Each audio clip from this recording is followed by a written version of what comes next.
Hello viewers, আসসালামু আলাইকুম। সকলকে আমার চ্যানেলে স্বাগত জানাই। চলে আসলাম নতুন একটি ভিডিও নিয়ে। ভিডিও শুরুর প্রথমে বলে রাখি, যারা আমার চ্যানেলে নতুন দয়া করে আমার চ্যানেলটি সাবস্ক্রাইব করে দিবেন। যারা ইতিমধ্যে দিয়েছেন তাদেরকে জানাই অসংখ্য ধন্যবাদ।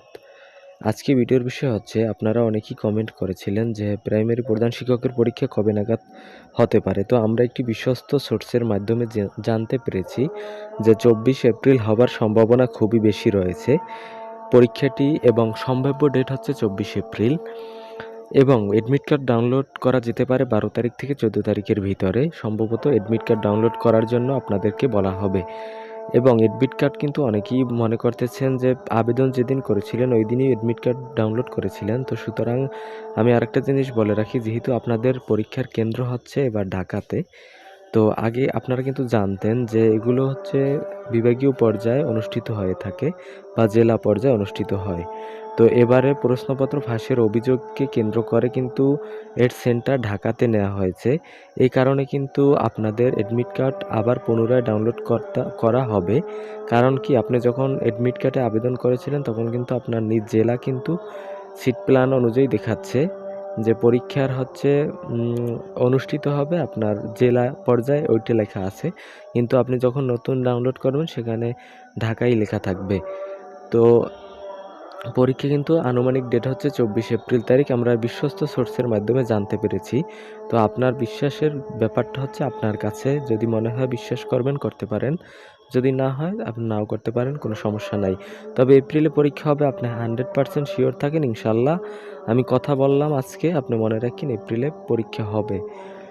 তো আরেকটা জিনিস অনেকেই জানতে চেয়েছিলেন যে আপনার সাজেশনের একটা ব্যাপার, যে কি পড়বেন। দেখেন, প্রাইমারির নিয়োগটি কিন্তু এখন পিএসসি দেবে। পিএসসি হচ্ছে কারা, যারা হচ্ছে বিসিএস এর পরীক্ষা নিয়ে থাকে। তো মেইনলি তারা কিন্তু খুবই এক্সপার্ট। তো আপনারা যতই মনে করেন যে প্রাইমারি সহকারী শিক্ষকের প্রশ্ন অনেক ইজি ছিল, তো এরকমই মনে হয় হবে, আসলে কিন্তু না।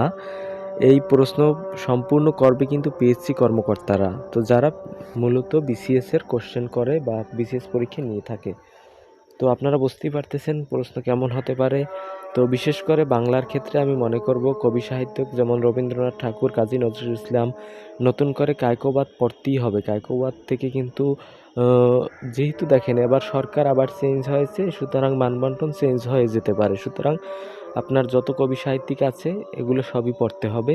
এবং ইংরেজির ক্ষেত্রে সাহিত্য অংশ দিয়ে আপনার আলেকজান্ডার পোপ, তারপরে হচ্ছে আপনার মিল্টন, শেক্সপিয়র, এইসব কিন্তু পড়তে হবে। এগুলো না পড়ে কিন্তু পরীক্ষার হলে গেলে আপনার অনেক সময় আফসোসও করা লাগতে পারে। কারণ হচ্ছে আপনি দেখবেন যখন পরীক্ষায় প্রশ্ন আসছে তখন মনে হবে যে আমি তো পড়লে পারতাম। তো আপনাদের কাছে অনুরোধ থাকবে, আপনারা ইংরেজি বলেন, অঙ্ক বলেন, দেখেন এগুলো টেকনিক করে পড়লেই কিন্তু হয়। অনেক স্টুডেন্ট আছে ইংরেজি এবং অঙ্কে খুবই মানে অতটা পারে না। তো আপনি যদি ইংরেজি অঙ্কের প্রতি বেশি গুরুত্ব দেন তাহলে কিন্তু এখান থেকেই অনেকটা এগিয়ে যাওয়া সম্ভব। চাকরির ক্ষেত্রে কিছু জিনিস টেকনিক করে পড়লে ইনশাল্লাহ অনেক সময় কাজে আসে। যে অনেক স্টুডেন্টরাই কিন্তু আছে যে অঙ্ক আর ইংরেজিটা কম পারে। তো আপনি যদি ওইটার প্রতি গুরুত্ব দেন তাহলে আপনি ওইটা দিয়ে আগাই যেতে পারেন অনেকের তুলনায়। তখন কিন্তু আপনার চাকরি পাওয়ার সম্ভাবনাটা বেশি থাকে। তো চাকরির ক্ষেত্রে আরেকটা বিষয় বলে রাখি যে আপনার কম্পিটিশন অনেকে জিজ্ঞেস করেছিলেন কিভাবে হবে। তো এখানে কিন্তু কম্পিটিশনের ব্যাপারটা কিন্তু উপজেলা পর্যায়ে আপনারা মনে করতে পারেন, আসলে কিন্তু এটা হবে না। কারণ হচ্ছে বিসিএসসি কি আপনার উপজেলা পর্যায়ে কখনো কম্পিটিশন হয়? দেখেন, বাংলাদেশের প্রতিটি উপজেলায় কিন্তু একটা সরকারি কলেজ আছে। তো আপনার কি মনে হয় যে আপনার সরকারি কলেজে যে কয়টা সিট আছে আপনার উপজেলা দিয়ে এই কয়টা আসনই পূরণ হবে? আসলে কিন্তু না। বিষয় দেখেন, এই কম্পিটিশন কিন্তু আসলে জেলা পর্যায়ে বা উপজেলা পর্যায়ে যে হবে ব্যাপারটা এমন না।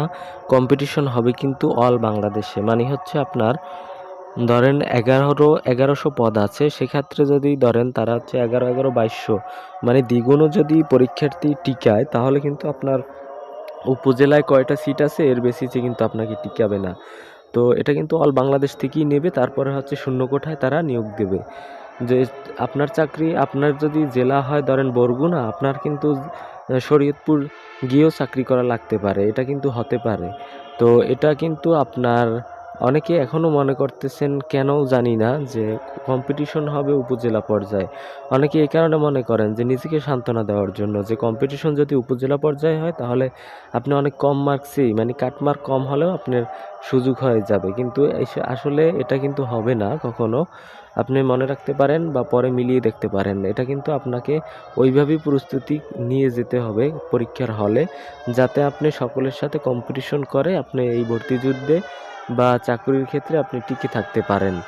তো সেইভাবেই প্রিপারেশন নিতে থাকেন এবং সব কিছু ওই থেকেই আপনার কম বেশি পড়েন। সিলেবাস তো আর বেশি না, 90 মার্কের ভিতরে আমি মনে করি 80 যদি পান তাহলে কিন্তু আপনার কনফার্ম ইনশাল্লাহ চাকরি নিশ্চিত। তো যারা সহকারী শিক্ষকের টিকিট নেয় তারা মন খারাপ না করে, আপনারা সামনে যেহেতু নিবন্ধন পরীক্ষা আছে এবং প্রাইমারি সহকারী প্রধান শিক্ষকের পরীক্ষাটি আছে, তো আপনারা এইদিকে মনোযোগ হন। তো অনেক সময় হতাশা হওয়ার জন্য আপনারা কিন্তু সামনের পরীক্ষাগুলোও কিন্তু অতটা ভালো দিতে পারেন না। এই জন্য বলবো আপনারা হতাশাগ্রস্ত না হয় ইনশাল্লাহ আল্লাহর উপর ভরসা করে সামনের দিকে এগিয়ে যান। ধন্যবাদ সকলকে।